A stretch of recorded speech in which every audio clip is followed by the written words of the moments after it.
Samsung dan Apple lagi-lagi bikin gebrakan, HP tipis katanya. Tapi kok gue malah makin bingung ya.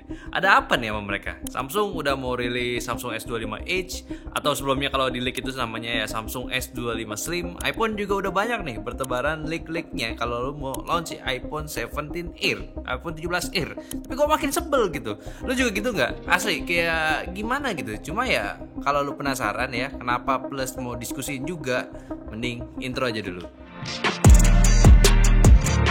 Oke, sekarang gue mau jadi orang bego aja ya. Beneran masih nggak paham sepenuhnya sama topik video kali ini. Dan gak ada juga handphone yang gue mau bahas secara detail. Tapi ini ngebahas handphone yang mau rilis. Walaupun lagi-lagi gue nggak tahu bakalan masuk ke Indo secara resmi atau enggak. Tapi walaupun gak ada di Indo pun, gue rasa kalian masih pasti ada aja yang beli handphonenya dari luar negeri. Jadi asli, gue itu sebel banget sama Samsung sama iPhone juga. Jadi nggak Samsung doang nih ya.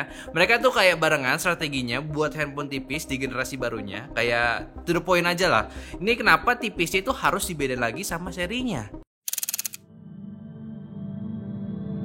Jadi buat yang belum tahu, kemarin di Samsung Unpacked, selain dari seri S25 biasa, standar plus sama ultra, Samsung juga ngasih bocoran buat S25 Edge. Handphone ini katanya bakalan lebih tipis, lebih ringan, dan lebih simpel dari seri lainnya. Cocok banget ya buat kalian yang suka desain minimalis. Tapi secara looks, jujur gue demen banget, simple banget dari prototipe yang dikeluarin pas di pameran Unpacked kemarin. Bahkan style kameranya gue kaget sih, tiba-tiba beda dari yang lain. Tapi gue suka ini, kabarnya pakai 200 megapiksel kamera utama dan 50 megapiksel telefoto.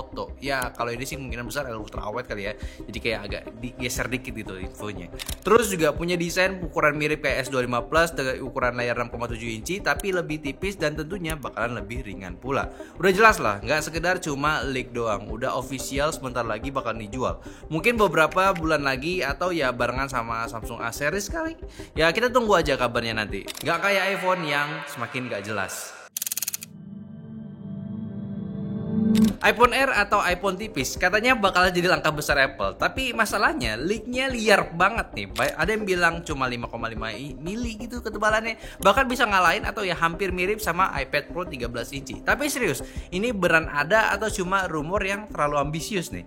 Dan sama juga kayak Samsung tadi, ada pengurangan speksnya. Lihat dari kameranya, dia itu balik kayak iPhone zaman dulu ke satu kamera doang. Dan mungkin yang selamat sih ya jelas spek dalamannya aja ya, itu menggunakan chipset baru. Ya intinya sih banyak lah ya berita yang beredar dan gua udah males sama leaknya kali ini. Bisa random banget yang muncul di internet. Wajar sih memang karena pengguna si iPhone di dunia itu ya nggak sedikit gitu.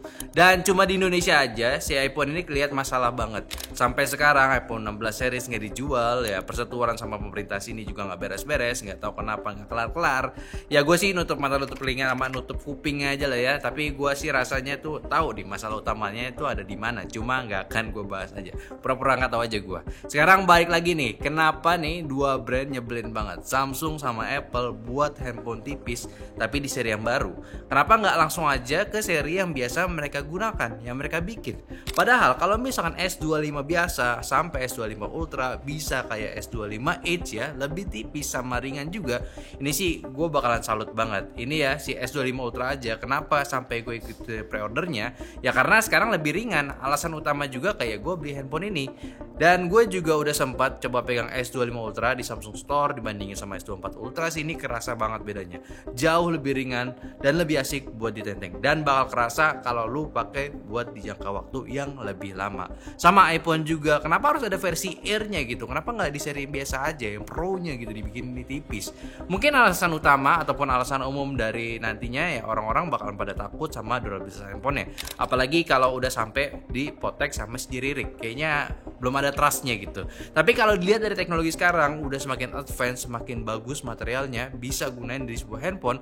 Kayaknya sih ya kayak gini sih udah bisa diminimalisir lagi. Sekarang kan rata-rata handphone mereka udah gunain material titanium buat bodinya, bukan cuma buat ngeringanin handphonenya aja, tapi jelas bisa bikin durabilitasnya handphone ini makin kuat. Lihat aja iPhone 16 Pro di potek itu aman, S24 ya yang Ultra pun ya itu juga aman. Bahkan iPad Pro M4 yang kemarin aja yang belum pakai titanium aja udah lumayan kuat juga. Nah harusnya dikombinasiin ide-ide ini ya, ini masih sangat possible sih. Gak usah jauh-jauh deh, kalau Samsung gitu ya sama Apple masih belum bisa pakai titanium di handphone barunya, atau bingung soal teknologi buat bikin handphone tipis, ya kita bisa lihat aja brand-brand China yang sekarang udah semakin liar buat ngedesain handphonenya. Karena udah umum mereka gunain baterai silikon karbon. Nah, di baterai ini masih sangat muda masanya dan banyak keuntungan dibanding jenis sebelumnya. Dari bisa nyimpan energi lebih banyak, lebih efisien sama sustainable, lebih aman dari overheat juga, sampai tetap bisa gunain chargingnya yang mode cepat pula. Kayak Vivo teknologi ya. Gue bisa bilang ini momen awal brand-brand handphone mulai handphonenya itu dengan teknologi silikon karbon. Bisa kasih desain handphone yang lebih tipis tapi dengan kapasitas baterainya yang sama tebalnya. Abis itu deh mulai handphone seperti iQOO, Oppo, Realme, Xiaomi udah mulai ngembangin teknologi ini yang sekarang mungkin lu udah lihat beberapa hasil handphone jadinya. Yang menurut gue sih ini sebuah kemajuan yang cukup pesat. Emang teknologi ini mungkin awalnya mau digunain ya karena ada perkembangan di di sektor kendaraan listrik. Cuma kenapa handphone gak sekalian ikut kan? Dampaknya juga gak banyak yang negatif, bahkan sangat-sangat minim masalah sama handphone yang gunain tipe baterai ini. Jadi ya kenapa gak mereka adaptasiin aja teknologi yang sejenis ini kan? Mungkin nantinya bakal jadi lebih mahal. Ya kedua handphonenya sih kayaknya gak kenal sama kata murah lagi deh. Samsung aja harganya naik sejuta, dan mungkin iPhone pun sama kalau misalkan handphonenya udah resmi di Indonesia nanti.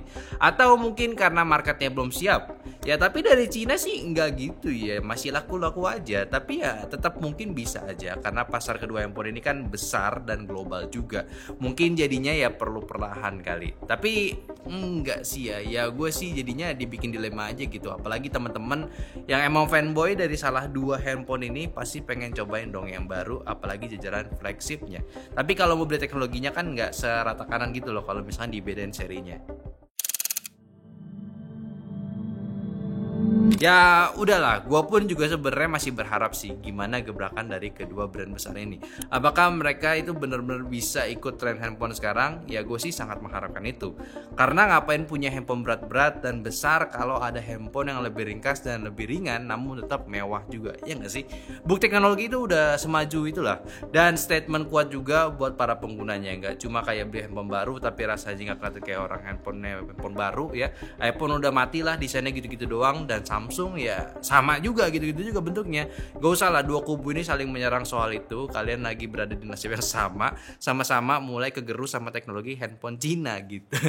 Cuma menurut kalian gimana sampai saat ini? Gue sih pengen tahu sih pendapat kalian gimana sama momen kemajuan teknologi smartphone sekarang. Apakah lu pengen handphone lu tipis dan ringan, atau ya tetap mau handphone yang kayak sekarang-sekarang aja? Ya kalau gue sih pasti handphone ringan dan compact is the best choice. Tapi ya faktanya gue gak bisa berharap sepenuhnya kayak begitu. Ya at least di video ini kita bisa diskusi aja deh. Oh ya jangan lupa ya, gue udah bikin polling di community post, ikut vote juga biar tahu opini kalian kayak gimana. Kalian itu tim handphone tipis atau tim handphone sekarang ya, kayak biasa aja gitu. Oh ya, sekalian juga subscribe kalau suka video kayak begini biar nggak ketinggalan obrolan santai kita nantinya. Oke?